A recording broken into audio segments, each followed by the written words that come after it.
Welcome to Know Your Money, where we will explore our relationship with money and how the psychology of it impacts our financial decisions, as everyone thinks about money differently. In our podcast, we'll be presenting a variety of financial topics in an easy-to-understand way, which we hope will assist you with managing your money. Hello, everybody. Welcome to Know Your Money. Craig, Warren, how are you guys today? My turn first. Warren, how are you? Craig, I'm very well today. Me too. Yeah. Bronwyn looks very well as well. She does. She always looks well, though. That's true. Yeah. Okay, until we're on camera. No, because Craig's going to be wearing makeup as well. It's going to be great. I'll even put some on now. Yeah. So what's up your sleeve today, Warren? Just ignore that. Yeah, today what are we up to, Bronwyn? So often, in our podcasts, I've said the importance of the psychology of money and your thoughts and how things go. Yeah. And I follow this really amazing psychologist. Her name's Dr. Julie Smith, and she does these really cool short videos. And whenever I kind of listen to them, I love what it says, and then I kind of try relate it to finances. Yeah. So I thought today maybe we could just listen to the one, and then I'll tell you my thoughts, and you guys can give your perspectives. Psychologist, and I want you to imagine for a moment that you had this injury that's not healing. If anything, it's getting worse. So you go to a doctor and they clean it up, stitch it, bandage it, maybe even give you medication.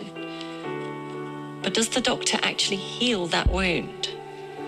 No, your body does that. The doctor just creates the best conditions for your body to heal itself. And it's the same with therapy. We work to understand that injury in detail so that we can help you create the conditions that are optimal for healing. But just like all healing, it can't be rushed. It takes time. All right. Boom. I love it. So what I thought about with that is the injury that you could have and you come to your financial advisors for is things like being in debt or not having saved so much for retirement.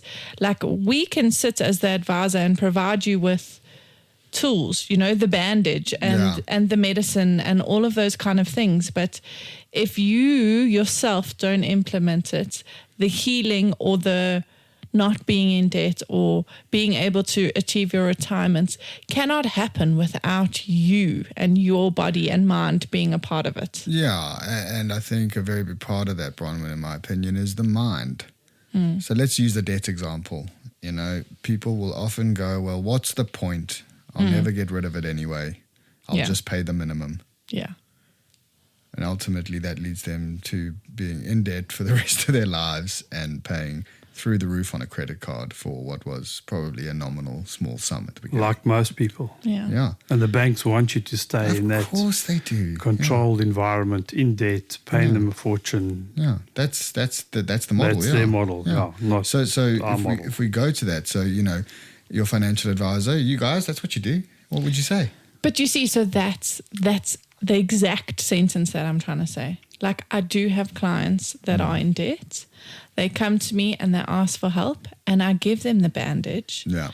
And I put everything on there. I show them the way that they can do it. But they expect me to fix the wound. Yeah. To fix the debt. Because but it's not about me, it's about you. And that, I think, is because it's hard for them to do it. Not hard for them to set up a direct debit, not hard for them to budget better, hard for them to accept the fact that they have to pay it. So it's a mental game. I think it's a mental game, and there's so much behind the debt. So what's got you into debt? Are you buying clothes? Are you buying food? TVs. What is the stuff behind it? What are the emotions? And that's where, as planners, and if you do come to a planner and that is your situation, I think it's so important to try and uncover the psychological behavior behind your spending. Yeah. To truly fix that wound. And that psychological behavior is your behavior, not... Because any plan can work. Any budgeting plan that an advisor gives you, if you are in it, it will work. Well, but if you're not in it... Yeah, so I've been watching these YouTube videos recently, and it's about, one was looking at what are they called? The big hedge fund managers. And he said there's a few exceptions to this, like your Ray Dalios and people like that. But he said even the, pretty big hedge funds, he said, if you had just put your money over 20 years into an index fund like the S&P, it outperforms the hedge funds because the hedge funds take their fees, they take their commissions, they take everything. He said, if you could be disciplined to actually do it, but then again, it's leaving it up to you. But that's the key. Do it. But people don't do it. That's what Bron said. And then the reason why, you get shown what you need to do. Just go and do it, and do it for a long period of time. Yeah. As we go, we've mentioned that many times. But then why do people not do it, Craig? If somebody had come to me when I was 18 years old and said, if you put £200 a month, you can afford to. If you put £200 a month into an index fund, by the time you're 50, you'll be a multimillionaire. I would have said, that's awesome. I probably wouldn't have done it though. No one said it to me, but I probably wouldn't have done it. So again, how I think you fix it is you go to the root of your psychological behavior. So why are you not doing it? Try to understand those things. So what is keeping you in debt? What is stopping you from saving for retirement? Do you have a fear of retirement? What are the things? Just try and figure it out, because that's the thing that we do. We sit and show people, you do this and we'll get you there, but they don't want to go there. Yeah. And why? Well, they want to go there, but they just don't want to do it. Well, I don't know, if you get forced to do it, it'll happen. I mean, so the Australian model is when you start working, you have to buy your own retirement plan. They call it a superannuation fund. If you're working for yourself, you're working for a big corporate, doesn't matter. You've got your own fund. X percentage of your income goes into that fund. If you're not working, obviously there's no contribution. But the key here, you can't draw it out. Yeah. Until retirement. Until retirement. Yeah. So you've got this, once again, the snowball effect of compound interest over 30, 40 years. And that's how they transfer wealth to the next generation. South Africa are trying to get it right. The two-pot system is coming this year. And we'll talk about that again, just remind everybody about it. But that's going to stop people from drawing their pensions. But the other side of it is that you're not forced to put away unless you're with a company. So people in their own businesses, their own destinies, they don't do it themselves. And that's the problem. You have to force it. I don't know. Generally, people don't do it. They don't think that tomorrow is going to come, and tomorrow comes quickly. Yeah. Well, people also, they're very, very short-sighted. They don't think tomorrow's going to come. But also, I think they just have this belief that everything's going to be okay. Even if I don't do it, it'll be all right. That is the thing. And also, you assume that something will just come sort of save you, because something always kind of does. Yeah. But it's just being ahead of that, if you can be. Yeah. It's hard, though. It is exceptionally hard. But that's why when it comes to planning, this is where I don't think AI is going to have it.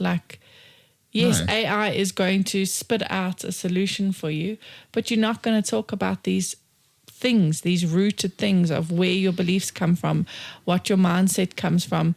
And once you can figure that out, things can change. I think, often people think that, becoming an adult and your life's journey is creating a family, generating wealth, bettering yourself, all this. And it is. It's probably the biggest part. But I've found that in my life's journey, the hardest part has been figuring myself out and understanding myself. And it's taken a long time, and I still don't really. But I've got a better idea now, and then I make better decisions as a result. But I think that goes into the next episode is it's perspective. So that's, your perspective of life or your group of community. It's get wealthy, have a family, do that kind of thing. But you've got to figure yourself out along the way. And by figuring yourself out, it's understanding your perspective and what is truly yours and actually the world's and everything out there, the buying the car, the buying the house. What matters to you. Exactly. Yeah. So that could be a part of your perspective because that's what everybody is saying. But if you can sit down and go, okay, well, what do I actually believe? You can help yourself get out of these things because you don't need to get the car because it's for everyone else, not for you, or have the family or get married or whatever the thing is. Yeah. Figure out your perspective, I guess. Get a coach like Mark. Yes. Awesome. Thanks. Thanks, everybody. Have a good week. Until the next one. Cheers. Cheers. Bye.